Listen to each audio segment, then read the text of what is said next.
사랑하는 뉴스온 가족 여러분 반갑습니다.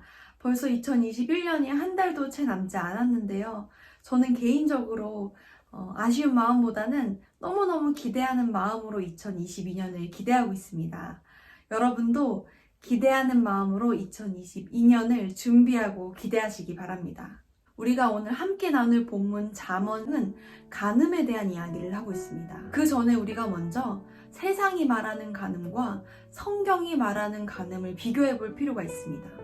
세상은 간음에 대해 어떻게 생각하고 있을까요? 어떤 사람들은 심지어 서로 합의하였으면 간음이 아니다라고 이야기합니다.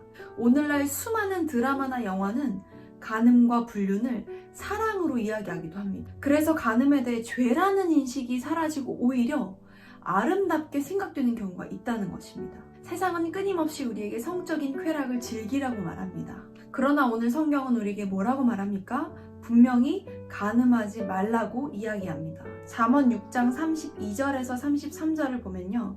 부녀와 간음하는 자는 무지한 자라. 이것을 행하는 자는 자기의 영혼을 망하게 하며 상함과 능욕을 받고 부끄러움을 씻을 수 없게 되나니. 왜일까요? 간음은 우리의 영혼을 상하게 할 뿐만 아니라 하나님께서 우리에게 주신 가장 소중한 공동체가 가정인데 그 가정을 파괴하는 가장 치명적인 죄가 간음이기 때문입니다. 간음은 가정과 공동체를 파괴하는 죄입니다.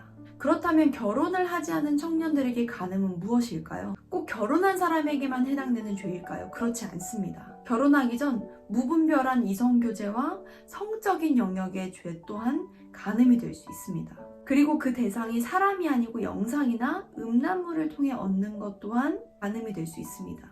왜냐하면 주님은 간음을 마음의 문제로 보셨기 때문입니다. 마태복음 5장 28절은 나는 너에게 이르노니 음욕을 품고 여자를 보는 자마다 마음에 이미 간음을 하였느니라. 또한 하나님만을 사랑하지 않고 우상을 숭배했던 이스라엘에게도 간음한 여인이라고 말하는데 그 이유는 간음을 먼저 하나님과의 관계의 문제로 보셨기 때문입니다. 하나님을 사랑하지 않는 마음은 곧 간음의 시작이고 그 마음은 하나님이 아닌 우리로 하여금 수많은 육체의 쾌락과 죄악으로 인도합니다. 우리가 너무 잘 아는 다윗, 그는 하나님 마음에 합한 자라는 평가까지 받았던 자입니다. 그러나 그의 인생에는 엄청난 흠집이 있었습니다. 그의 가장 큰 흠집은 사무엘하 11장에 나오는 밧세바 사건입니다. 다윗의 신하였던 우리아의 아내 밧세바를 간음하고 다윗은 이 일을 완전 범죄로 하기 위해 여러 가지 방법을 씁니다. 물론 다윗의 마음 안에 하나님을 경외하는 마음이 있었기 때문에 회개의 은혜를 주십니다. 그러나 결국 하나님은 다윗의 죄를 드러내시고 그 이후에 다윗의 삶은 완전히 달라집니다. 다윗이 간음한 여인 밧세바에게서 자녀가 태어나지만 곧 죽게 됩니다.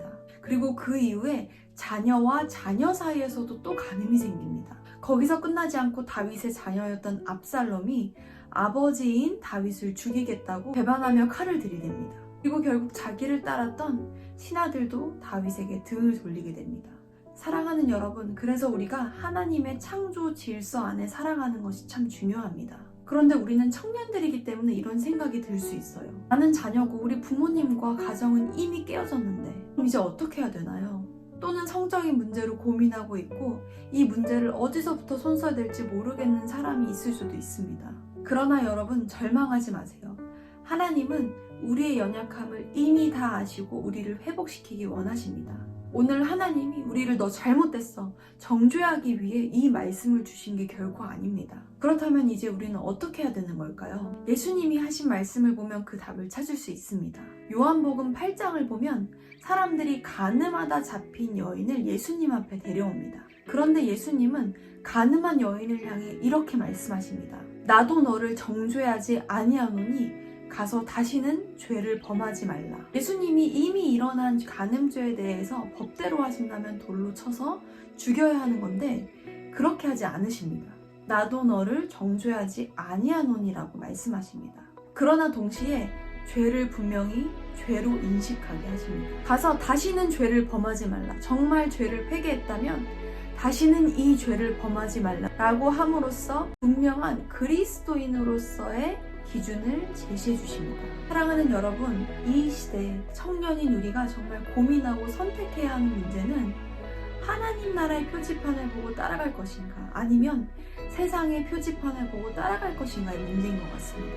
우리가 가지고 있는 성적인 연약함을 끊어내기 위해 이제는 우리의 힘과 노력이 아니라 죄가 죄로 인식되는 은혜가, 또 더 이상 그 죄가 생각나지 않고 은혜로 끊어내어지는 일들이 우리에게 일어나기를 바랍니다. 하나님은 반드시 우리를 회복시키기 원하십니다.